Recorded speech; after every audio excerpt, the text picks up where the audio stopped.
تبدأ الحلقة بمشهد مثير للغاية، حيث يظهر رامبير في حالة من الغضب الشديد.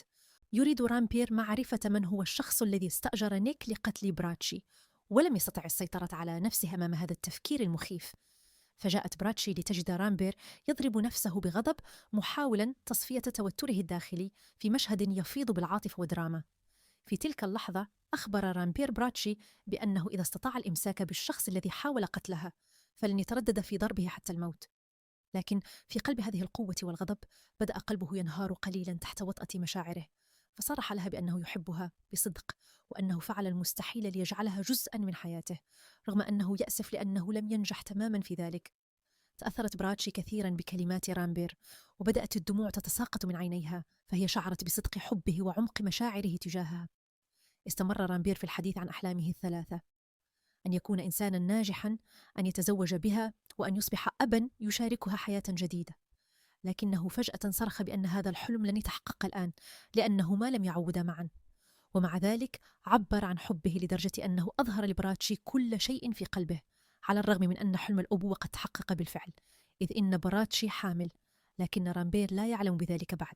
تأثرت براتشي بشدة بكلمات رامبير، وبدون أن تشعر احتضنته ليبدأ العناق الذي جمع بينهما، عناق مليء بالحب العميق والحنين، مشهد يعكس مدى قوة العلاقة بينهما رغم كل الصعاب. في مشهد آخر نجد إيليا وريا في مواجهة خططهما الشريرة لإخراج نيك من المنزل. لقد قدما له المال لإخفاء هويته الحقيقية ومنع فضحهما أمام الجميع. أثناء حديثهما لم يلحظا وجود شاهانة التي كانت تصادف أنها سمعت كل شيء. شاهانة مصدومة مما سمعته أسقطت كوب الماء الذي كانت تحمله دون أن تشعر. دخلت شاهانة الغرفة وأخبرتهما بأنها كانت تشتبه في أن كلا من إيليا وريا هما من يريدان قتل براتشي، لكنها الآن تأكدت من الحقيقة.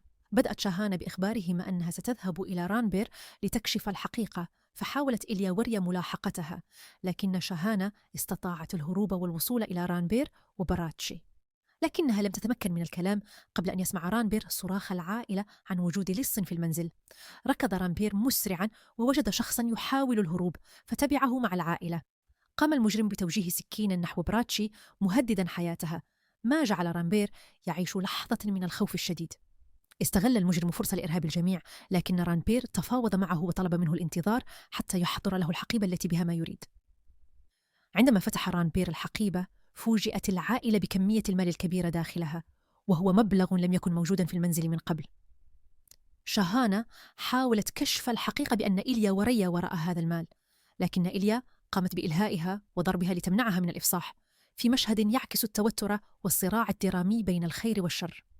كشفت إيليا للعائلة أنها قتلت المجرم الذي حاول قتل براتشي لتبدو وكأنها دافعت عنها، بينما فيكرام أخبر الجميع أن المجرم لم يمت بل فقد وعيه. اقترب رامبير ليتأكد، فانصدم عندما اكتشف أن اللص هو نيك، الشخص الذي حاول قتل براتشي.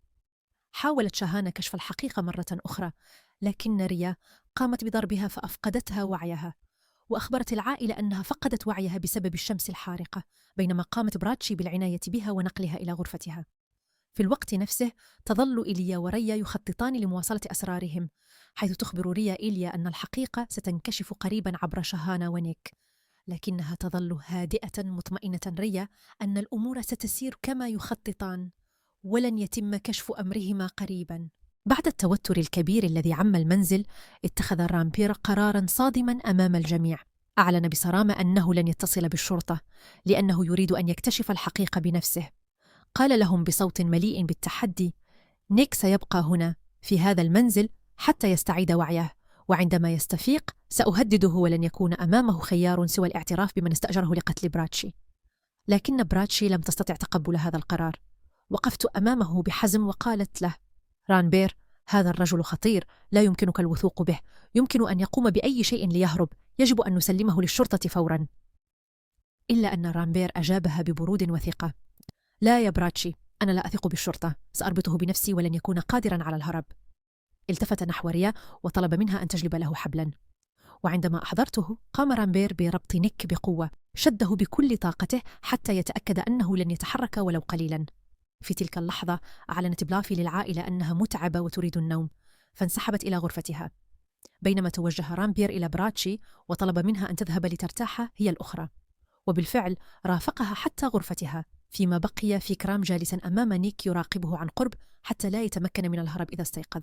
لكن براتشي لم تستطع أن تتجاهل مشاعرها. أحست بشيء غريب يسكن قلبها، فقد لاحظت أن رانبير أصبح يهتم بها كثيرا ويخشى عليها وكأنها أثمن ما يملك. أخذت تحدق فيه بنظرات مليئة بالحب، ونظراته هو أيضا لم تفارقها. حاول أن يقنعها بالنوم، لكنه هو نفسه اعترف: لا أستطيع النوم، خوفي أن يهرب نيك يمنعني من ذلك.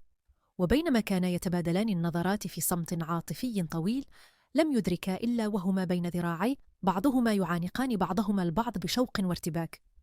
في الجهة الأخرى كانت إيليا وريا تعقدان خطتهما الجديدة. جلستا معا وبدأتا في التفكير بكيفية إنقاذ نيك من هذا المأزق قبل أن يكشف سرهما.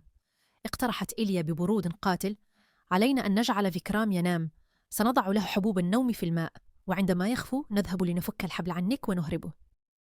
أعجبت ريا بالفكرة، فتوجهت نحو فيكرام بحجة أنها ستحضر له ماء. طلبت منه أن يبقى جالسا يراقب نيك جيدا لأنه لا يستطيع الهرب وهو مربوط. وبينما ذهبت كانت إيليا قد وضعت الدواء في الماء. وبعد لحظات عادت ريا وقدمت الكوب لفيكرام. شربه فيكرام مطمئنا، لكنه سرعان ما بدأ يشعر بدوار شديد، ولم يمضي وقت طويل حتى سقط في نوم عميق. ابتسمت ريا بخبث، ثم اقتربت من نيك وبدأت تفك الحبل ببطء وحذر. لكن المفاجأة الكبرى وقعت. رانبير كان هناك، وقف مذهولا وهو يراها تحاول تحرير نيك. صرخ بغضب شديد: ريا، إذا كنت أنت من استأجره، كنت أشك بك منذ البداية، والآن تأكدت. حاولت ريا أن تتمالك نفسها، وبدأت بالبكاء والتظاهر بالبراءة. قالت بصوت مكسور: لا رانبير، لقد أسأت فهمي، أنا فقط أردت أن أربطه بشكل أقوى. كيف يمكنني أن أفعل شيئا كهذا؟ براتشي رغم كل شيء هي أختي، لا يمكن أن أفكر يوما في قتلها. انخدع البعض بدموعها وظنوا أنها بريئة، بينما الحقيقة كانت مختلفة تماما. ريا واليا هما من دفع المال لنيك وحاولتا التخلص من براتشي بأي ثمن. خطتهما هذه المرة فشلت، لكن الخطر لم ينتهي بعد. وهنا يظل السؤال معلقا: هل ستنكشف حقيقة ريا واليا أمام العائلة في الحلقة القادمة؟ أم ستنجحان مجدا في التلاعب بالمواقف والهرب من فضيحتهما؟